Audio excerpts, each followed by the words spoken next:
Bonjour à tous, ici le grand Absolu Sensei pour vous raconter une petite théorie. Première justement, donc j'espère qu'elle sera bien et on commence tout de suite pour pas perdre de temps. Allez, c'est parti.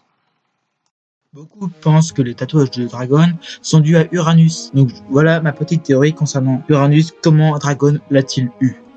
Nous ne savons pas encore ce que veut dire la lettre D. Donc nous allons faire comme si c'était, ça voulait dire Dorei, qui signifie esclave en japonais.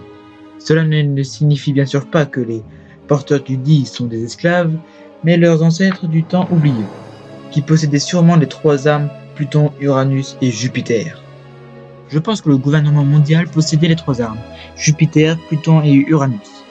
Donc pour avoir info à ces armes, il faut soit être un Tenryubito, mais pour ça il faut avoir un sang de noble, comme il paraît, ou être un amiral en chef, donc tout le monde ne peut pas être un amiral en chef, vous le doutez bien, il faut avoir un certain pouvoir. Donc, si vous pensez que Dragon a réussi à être amiral en chef sans fruit du démon, vous vous trompez sûrement. Mais je pense que non. S'il maîtrise bien le haki et tout, comme l'a fait Z dans le film, eh ben je pense qu'il peut devenir amiral. Je pense que Dragon connaissait déjà Ivankov. Et que grâce à Ivankov, il a réussi à injecter la puissance de Uranus dans son corps. Ce qui ne serait pas débile, car comment aurait-il pu pour le faire absorber une telle arme capable de détruire un continent entier? Je vous le demande. Et cela lui donnerait le pouvoir du vent, contrôler le vent et tout, ça c'est un bon pouvoir. Et s'il maîtrise parfaitement le haki au point de devenir un amiral, eh ben il est vraiment très fort notre Dragon. Je ne pense pas que Teach ait réussi à le buter aussi facilement, alors qu'il n'a rien fait dans l'histoire, ça serait quand même complètement con. C'est pour cela que Garp n'a jamais parlé de Dragon à Luffy. Je ne pense pas par contre que le tatouage de Dragon soit Uranus, car si il avait Uranus avant de quitter la marine, tout le monde l'aurait vu, donc je pense que ce n'était pas Uranus.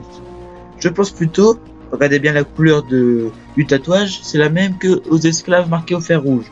Que Boa Hancock et tout. Et aux hommes poissons aussi.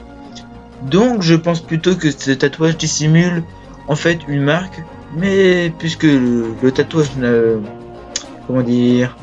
pas vraiment les formes du fer rouge, je pense plutôt que la marque soit en fait dans le corps, mais il a continué, je sais pas pourquoi.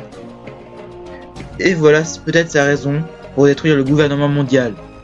Qu'il a fait esclave plutôt, donc ce qui renvoie au dit de Droai. Et c'est déjà la fin de la vidéo, j'espère que ma première théorie vous a plu.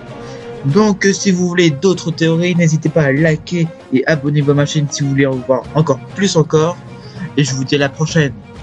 Salut à tous.